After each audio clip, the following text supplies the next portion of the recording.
Hey, what's up guys, welcome back to the Game Bros. Welcome to my top favourite horror game genres. And quite frankly, we already know that this one was going to be number one, and I was always going to be talking about this.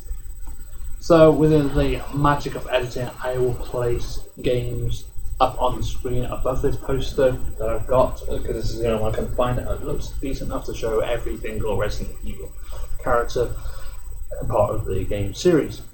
I will be placing obviously the photos of the covers of the game and my fond memories of them. So let's start with the top one, in my opinion, the Resident Evil franchise. That has a few bad games, but we won't talk about them bad games just yet. And I've just realised I've copied over my name.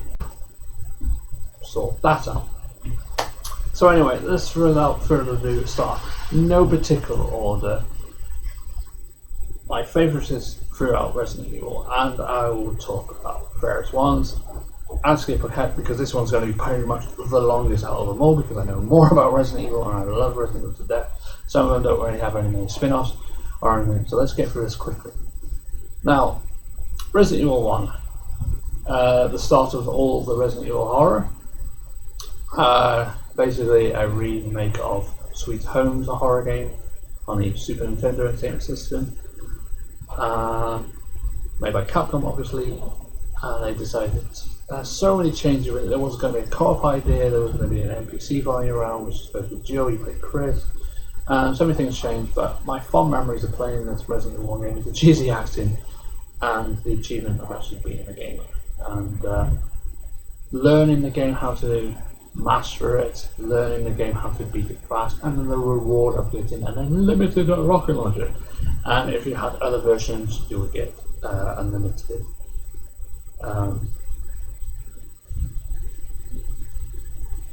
machine gun, which is only in the PC version apparently. Both Chris and Jill will get an unlimited machine gun.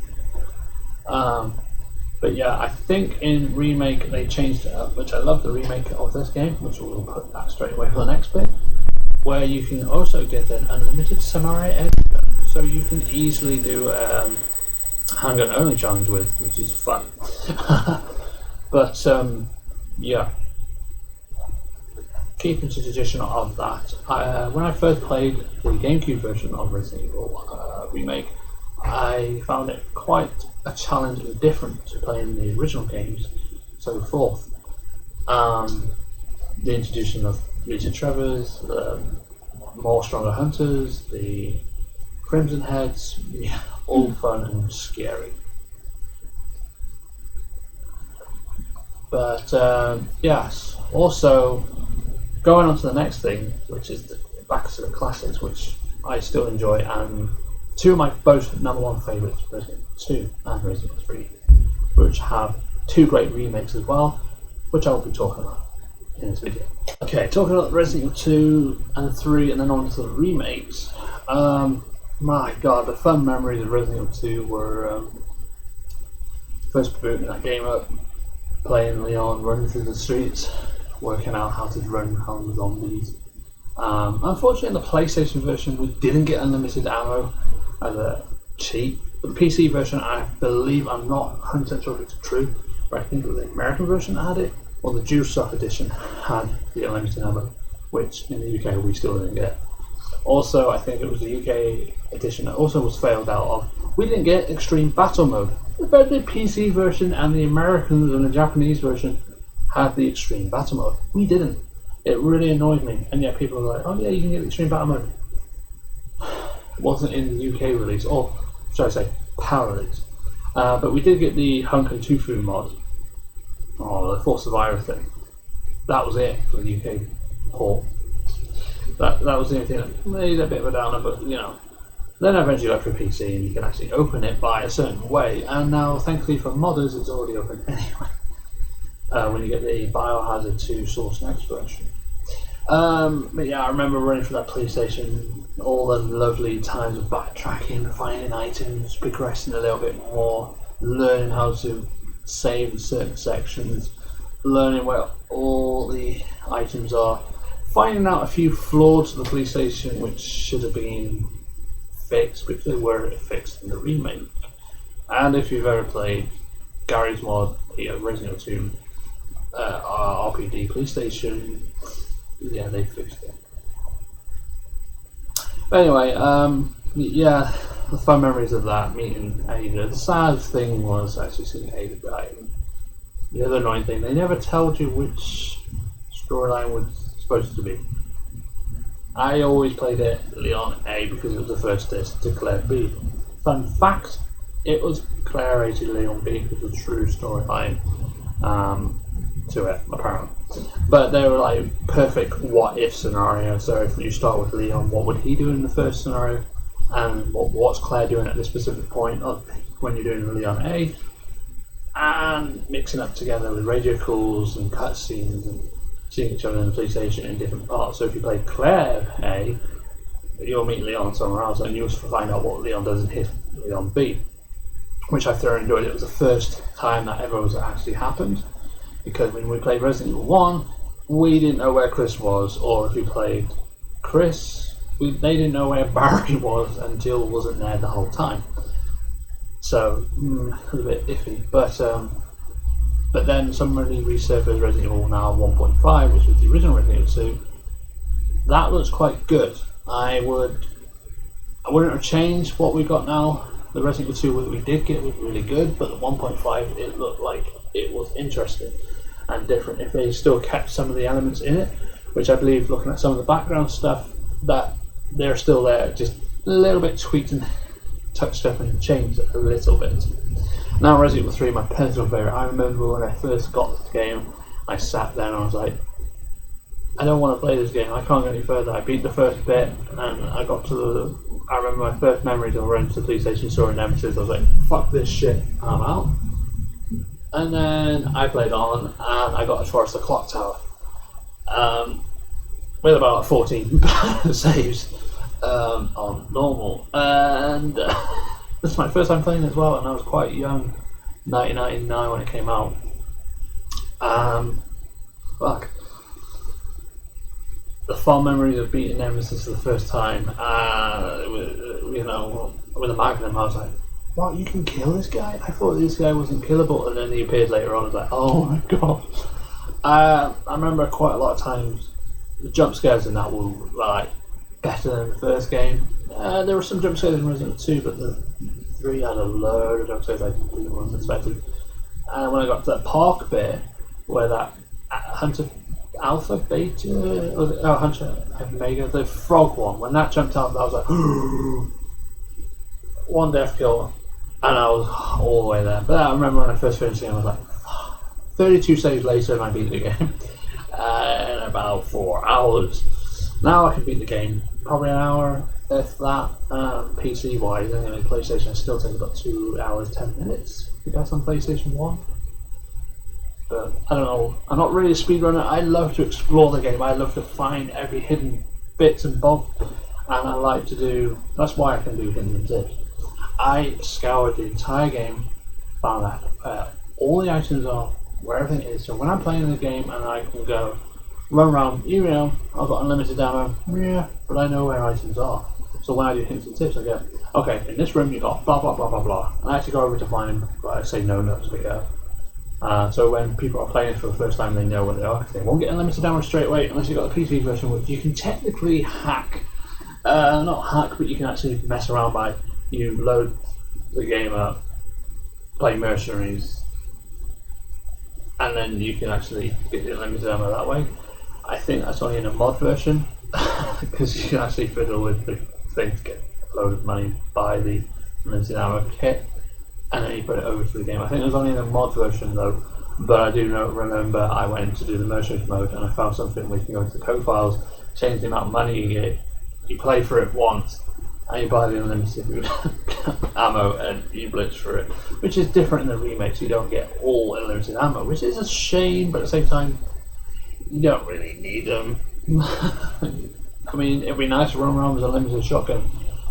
Point of fact, yes, I do know in PC you can have all your ammunition unlimited. That's fine, but you don't if you're a PlayStation player or if you're a console player. And if you can't get the cheap to bloody work. there is a problem with some of it on remake because apparently if you put the infinite health on, the enemies have infinite health as well, so you'll never get through that bloody game. But the unlimited ammo is quite cool. I miss the fact that I come around with an unlimited shotgun. But again, I only play Resident Evil remakes on my PlayStation because I do have Resident Evil remake on my PC. It's a bit laggy, but I can probably do a few things with it in a few videos and see if it's possible to beat the whole entire game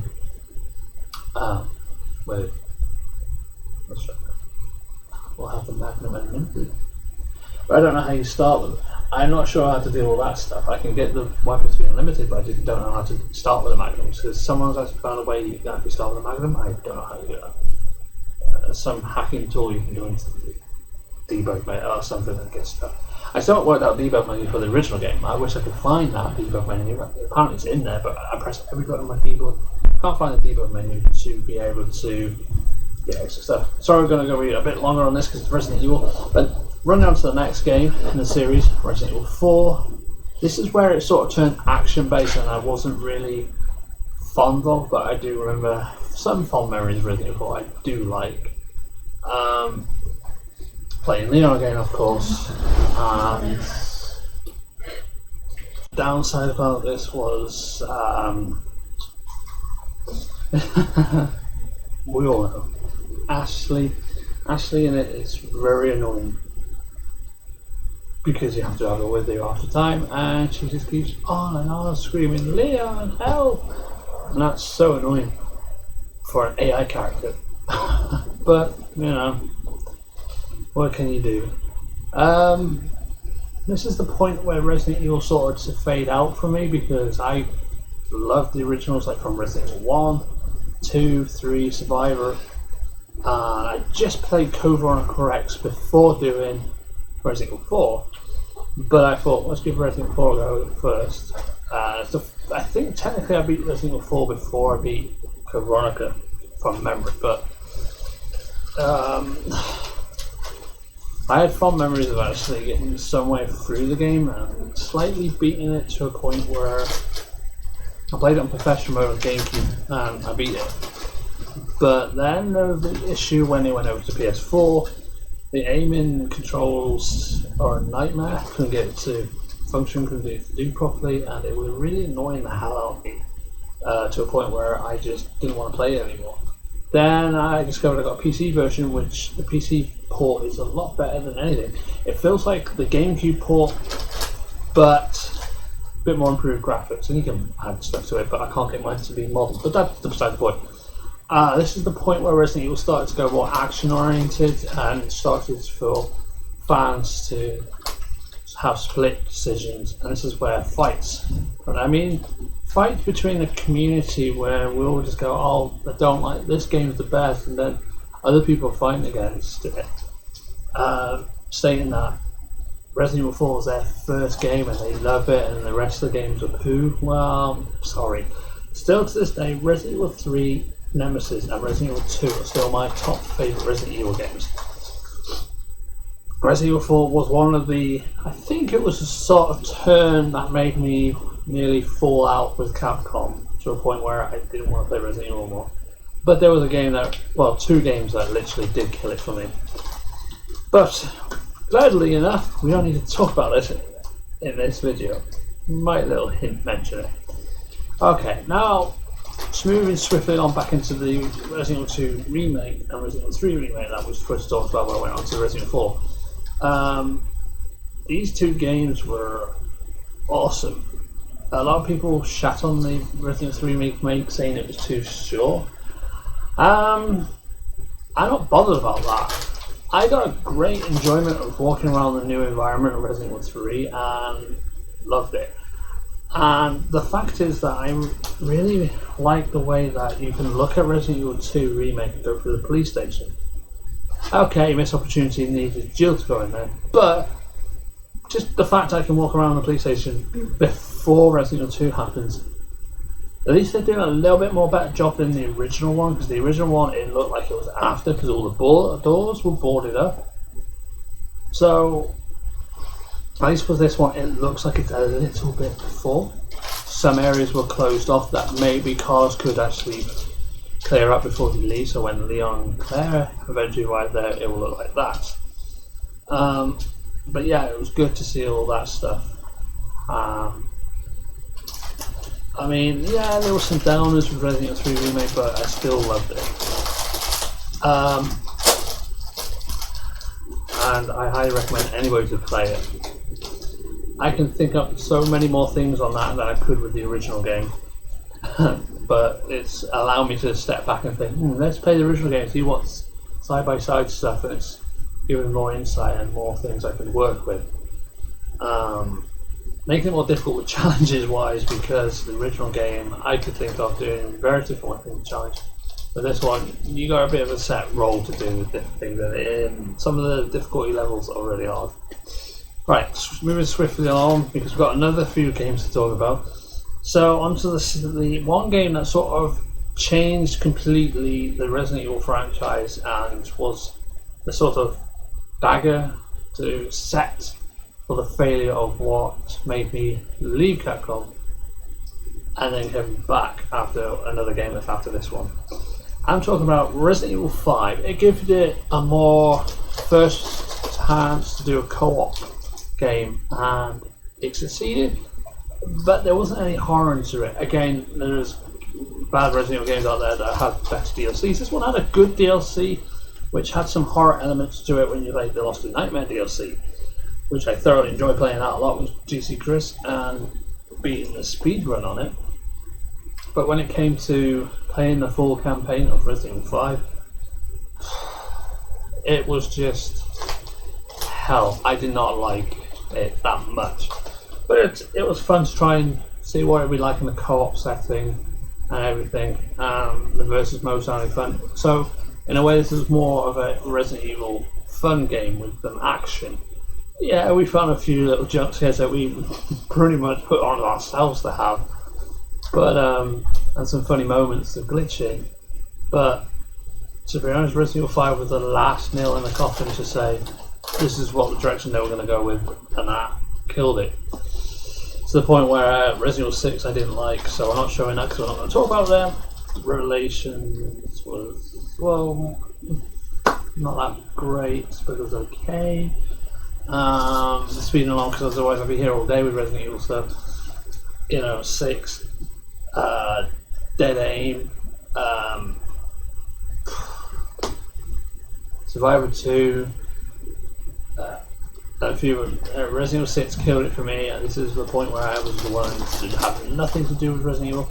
Operation Raccoon City killed it for me as well. It was just too duck and cover up. It was just a mess. I still play them. Don't get me wrong, because they're like action games with just Resident Evil stuff, but they weren't great. They were the two games that really was like, you know what, fuck, F Capcom and all that.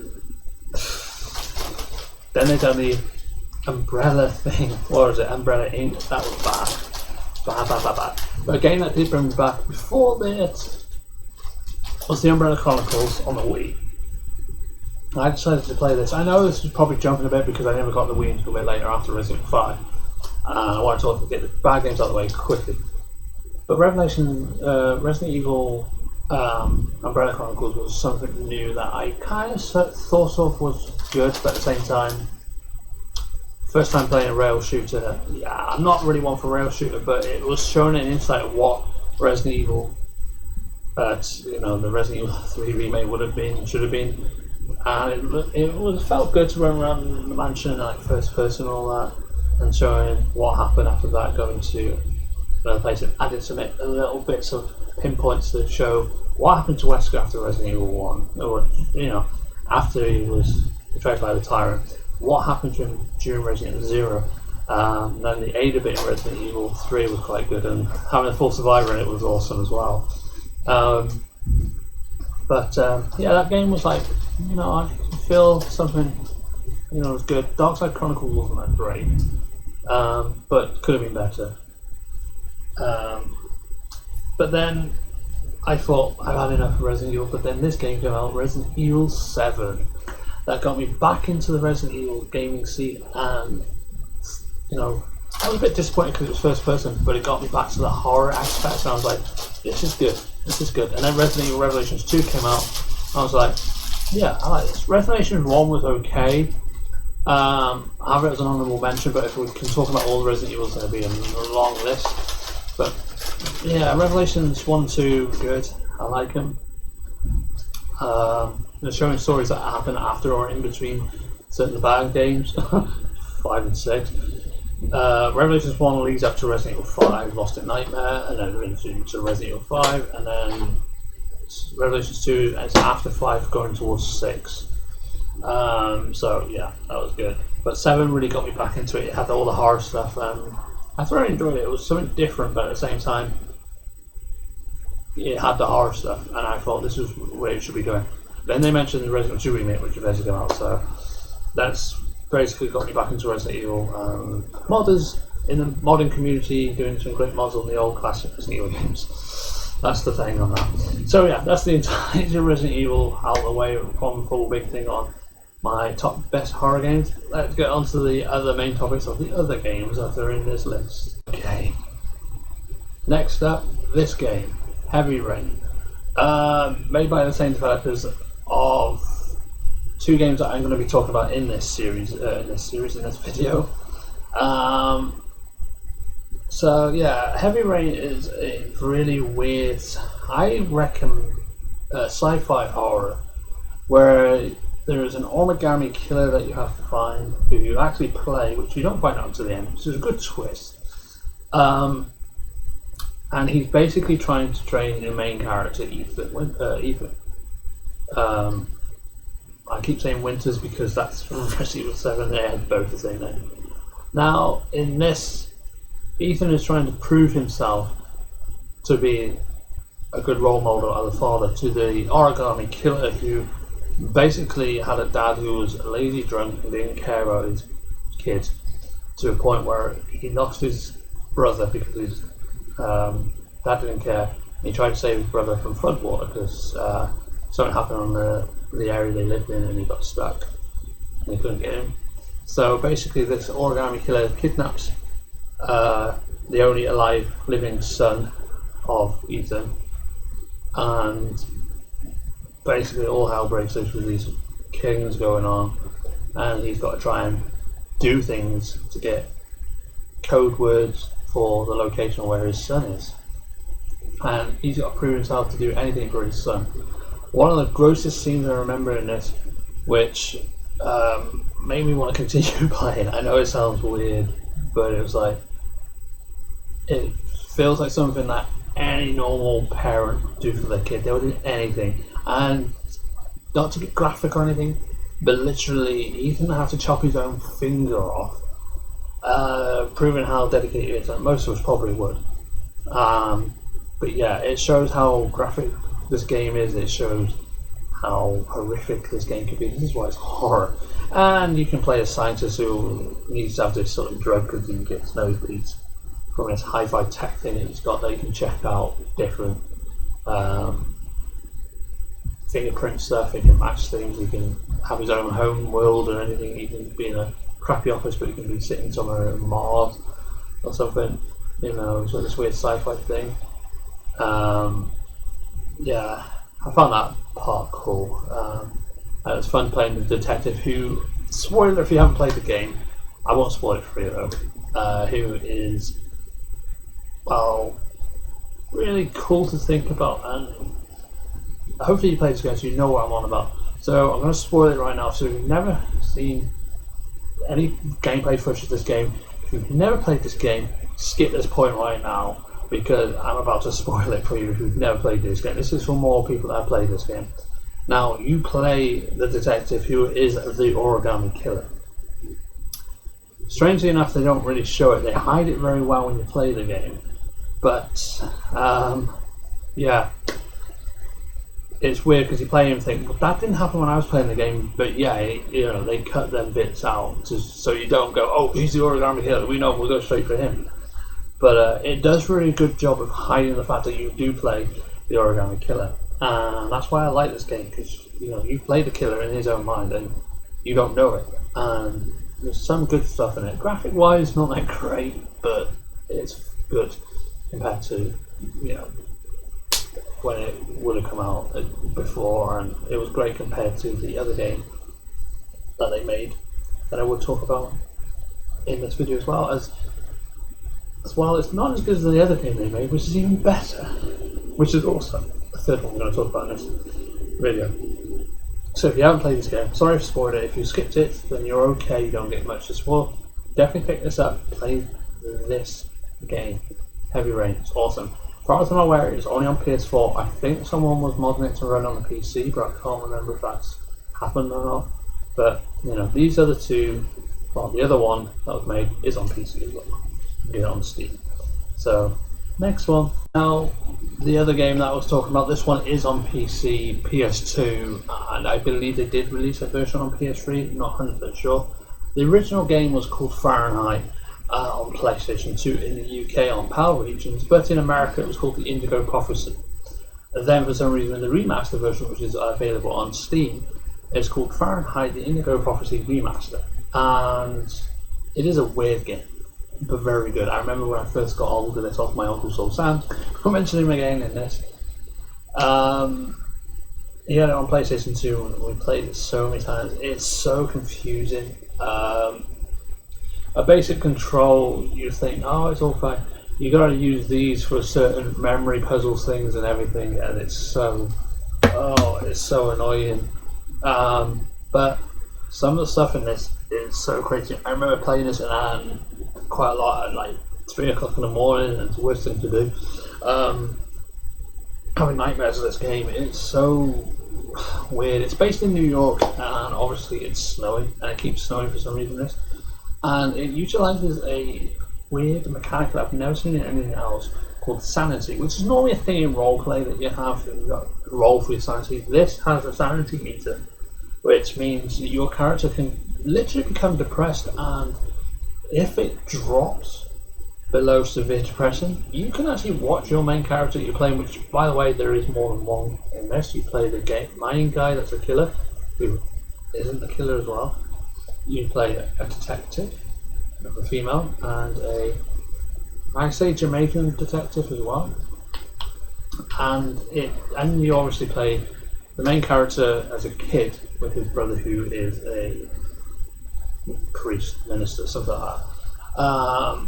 But yeah, you can literally, I've never tried it with the other people, they've never really got depressed that much. The female detective got anxious at one time, but I managed to get this guy on the cover art, who's the main guy you play, to the lowest point in the meter, and it literally has a cutscene which is very disturbing, where he literally from his apartment building would just literally jump out of the window. He would literally kill himself. That's how effed up this game is. Now, I enjoyed playing this game. It was so very weird and realistic as well. You're in this diner somewhere in New York City, and this guy's reading this weird book about demons and stuff. And obviously this demon is setting something up for him, and for some reason he takes a knife with him to the bathroom, or restroom as they call it in America. We call it toilet. And he's weirdly cutting something in his arm, don't know why, and he's really possessed that, and it's still vividly stuck in my brain every time I think about this game. And this is the only scene I remember. He comes out of the toilet and attacks this old guy who's taking a piss, Wiz, if you want to be precise, and he stabs him in specific parts of the heart, you know, where each of the valves are, which is impossible, might I add. But this guy could literally stab in this area. He was possessed to do it, and then he has to run away from the police. He spent most of the time trying to find this girl that keeps appearing in his vision, as well as avoiding the police that's after him. To be honest, even trying to explain it is a weird game. Maybe I'll bring it back to the channel to do a let's play or a quick look of it. I'm no good at it. I've never finished this game. I've got quite far where I'm in an insane asylum where you have to get out, and you get one of the inmates grabbing you. Yeah, you'll pull back in the cell, and that's the end of it. That's how far I really got.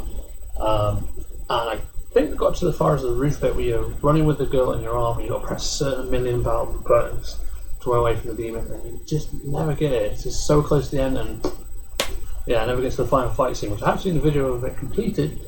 I just never get that far. But it's a good game. I would recommend people to play it if you have PC and you've got a link to Steam. If you've got an old PlayStation 2, yeah, buy it on PS2 and play it. Or if you've got a PlayStation 2 emulator, download it. It's a weird, creepy ass game, but very good as well. Brings me on to the next game, which is also made by these same people for the next game, which is on PS4, which is the same as the Heavy Rain. So let's get on to the next one. Okay, into the next one, which is made by the same developers. This one's a little bit more better. It had a weird, like, cabin in the woods feeling and breadcrumbs movie in my mind. But, you know, sort of, really. This is where I was introduced to the guy who played Freddie Mercury in the Bohemian Rhapsody movie. I can never remember his name. Something. Great. Anyway, this is one of the first things. He was in something called Mr. Robot, and he'd done this game called Until Dawn, which he never mentioned in the interview when he done Queen, or that Bohemian Rhapsody movie. Unfortunately, I don't have his name to hand, but you guys in the comment section can probably tell me. But yeah, he was also in one of the Night Museum. Anywho, this game centers around a few characters that you play episodically, and you play through, and you got a killer who's killing everybody. Yeah, you just got to try and stay alive until dawn. Not much could be said about it. I've played this so a few times. I've beaten it, but it is quite a weird twist game. You got to go for it. There's certain things you got to collect, like for butterfly effects. You know, you can actually see something that's going to happen, and you can actually do something that can change that premonition thing that's going on, which I found really cool. And it reminded me of another game that's not really a horror game, but reminded me of another game that has that sort of same thing, that you can change things from happening that you see. But yeah, other than that, this is a really good made game. I highly recommend anybody who's got a PS4 player to buy this game and play it. It's really good. It's got a great story. You can have multiple endings. You can do what you like in it. You can have all the characters die. You can have all the characters survive. You can do some weird stuff. It's got some Saw vibe in it as well, which is a movie which the weird guy that tells people how to do this to escape and all that. And yeah, it's a really good game. I've played it a few times. Josh is quite a good character in it. There's a slut in it that really loves everybody. There was a close sex scene in it. I can't remember rightly. But yeah, very good game. Definitely pick up a PS1. If you want to hear more about it, let me know in the comment section below, and I'll do a full review on the video, and I'll do some let's plays on it.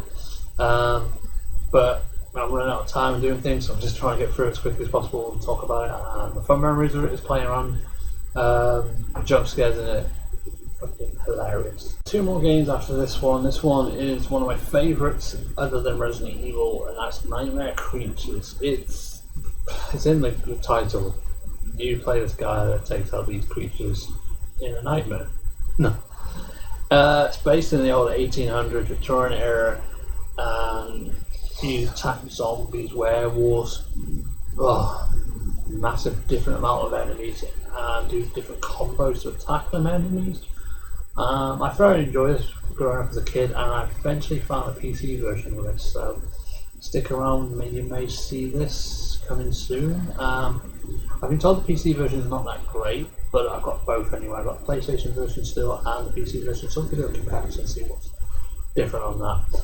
I am trying to rush through this as much as I can, really strength on time to get all these recorded and done. But all I can say, if you have a PS1 emulator, or if you have the ability to play all PS1 games, it's also on PC if you can find it. Definitely give Nightmare Creatures a go. It's really good. The female character is okay. It's a bit more difficult to play through. She doesn't have much, as you know. as the guy in there. I know it sounds like a sexist game. I mean, Resident Evil 1, Jill's easy, Chris was hard. This one twists that makes the guy easy and the girl hard. I can't remember the girl's name. I have played through of hers, and it is a bit more difficult. She doesn't have the double hits with the big long staff. She has a different weapon, and it's a little bit more challenging, but fun to do. Yeah, really cool horror game. I class it as a horror game, and it's under a list of horror games, so it's one of my favourites, other than Resident Evil. Now time for something that was a competitor to Resident Evil, Konami's version of horror, Silent Hill. Silent Hill is effed up, let's just say the least. I played majority of all of them from 1, 2, 3, for the room. I also played Downpour and Shattered Memories. Shattered Memories is a piece of it's rubbish. Don't play it unless you're really good with Wii controls. I never really got on with that game. It was just bad. And if you guys let me know if there's a different port of it instead of playing on the Wii, I'll give it a go. But I didn't like Shattered Memories. Some of them are not that great, and it seemed that Konami just didn't care about this. And there was supposed to be a new one called Silent Hill, but again, Konami not caring, got rid of it. This was a great competitor to Resident Evil from Capcom, and I highly believe if it wasn't for the fact that Silent Hills was cancelled, I believe there wouldn't be in Resident Evil 7. There are some points in it that remind me of Silent Hill, sort of taking a jab back at Konami because they screwed up. Because I think PT into Silent Hill would have beaten Resident Evil 6, and there wouldn't have been a Resident Evil 7. Silent Hill would have taken over. That's my opinion, and I'm a huge Resident Evil fan. But from playing that PT trailer, yeah, I think Konami had something, but they decided no, they weren't going to bother. Just before I go on to the next video, I forgot to mention the Outbreak series in Resident Evil gaming stuff. They were a really good game, very highly. They were just basically no one had the chance to play them because Capcom thought it was a great idea doing PlayStation exclusives. Second one was supposed to be online, Outbreak Part 2, but unfortunately, online wasn't that great on PlayStation, and back then it was still rubbish. I wish they would report it to the PS4. I would love to see a remake in the Resident Evil 2 remake standard of what Resident Evil Outbreak would look like in that. And I'm looking forward to the Resident Evil mod During the Storm, which is basically the Outbreak on Resident Evil 2 on PC. But yeah, they're really good games that never got the chance to see the light of day. Other honourable mentions I would like to mention is Alan Wake. That's a really good game as well. That, I couldn't put in this list straight away, I just have to have honourable mentions. Also, another game I have played, Alone in the Dark, which is really good horror play. Also, another one I can add into this, Deadly Premonitions. I have played this when I had an Xbox 360. It was a really good horror game to play as well, but I couldn't think of much to say about it. Just, you know, I do like the game, and I haven't really had a good vibe about it. I never got a good chance to play it, so I couldn't really put it in this video. Plus, this video is going to be extremely long. But yeah, if you ever want to play them games, yeah, play them. They're really good. Deadly Premonition, I thought was a really good game to play, other than just playing Resident Evil all the time. I don't know if they class Wolfenstein and Doom as horror because they were a separate thing. They were first-person shooters, so they weren't listed, and I don't think I can list them. But yeah, if you can think of any other horror games, let me know in the comment section below, and I'll probably check them out. Also, I forgot one other one. The one that was also the one from Resident Evil, which is basically Resident Evil but dinosaurs. Dino Crisis. I've only never played it, but I'm going to play them soon, so that'd be cool to see.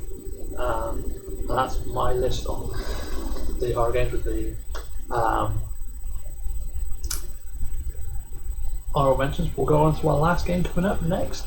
And if any of these shocked you, let me know in the comment section below. If any that you think I have played and missed, let me know in the comment section below, and I'll explain why I haven't listed it. And if any of them that you think I should give it a go, let me know in the comment section below as well. So let's get on with the last one. This is Left 4 Dead 2. Also Left 4 Dead 1 as well. It's a good game, but I've only played Left 4 Dead 2, so I can't really talk about Left 4 Dead 1 that much. But just to finish off with a game I recently played a couple of years ago at least, I had quite some fun with it. There are some good mods on it because Resident Evil is good. Resident Evil has a mod in this. There are some map mods for Resident Evil which I had fun playing alongside, and here we go, because I've mentioned Soul Sounds quite a lot. There's time to mention someone else, the creator of my intros, Wolfentrack. Wolfentrack got me into this game. I was never a fan of it at first, thinking, oh, it's just co-op and all that. Got useless teammates that don't do jack shit. I'm playing it alongside with him in the co-op and doing 2 videos with one of them crashing because my webcam back then was crap and kept on crashing the thing out when I was doing a live stream. We had so much fun with this, glitching through the elevator, running around shooting a lot of zombies, playing through the Resident Evil scenarios, getting totally annihilated by whatever the one that a tank monster is placed through his Nemesis on the Nemesis run. So much fun. We can never beat Resident Evil Nemesis map mod. It was so hard. The only downside I found with this was just too many enemies at too many times, but again, that's overcovered by the fun you can have playing this game against a load of zombies. We also teabagged someone on the bed apparently. After the best bits. Oh, it's so fun, especially falling through the elevator. But if you guys have Steam and you buy Left 4 Dead 2, find some friends to play it as well. Join a community, join and you're guaranteed to have fun on this. If you're a Resident Evil fan, download some of the Resident Evil maps. I think there's some Wolfenstein maps as well. Wolfentrack has found some. We've had a look at some. There's quite a load of stuff you can check on this. And it's all available on Steam, so why not get it? You know, and Steam is free to play online. Not sponsored by Steam, but I'd love to be, because their online is free and it's much better than playing on PlayStation Network, which you have to pay for, and Xbox Live, which you have to pay for as well. Sod them, get a decent computer and get Steam, and you'll be fine. So anyway guys, what do you think of this video? I hope you enjoyed it. You know, you comment in the comment section below on any of these surprised you at all that I like as horror games, any of you think I've missed. Let me know what you guys like in horror games, what horror games you enjoy to play, and any suggestions for anything else. Fill that comment section below, hit that like button, share to your friends on social media and Discord. Follow me at any of them social media stuff in my link in the description, and we'll catch up with you at the Gaming Bros 2025 in the next one. Dismissed.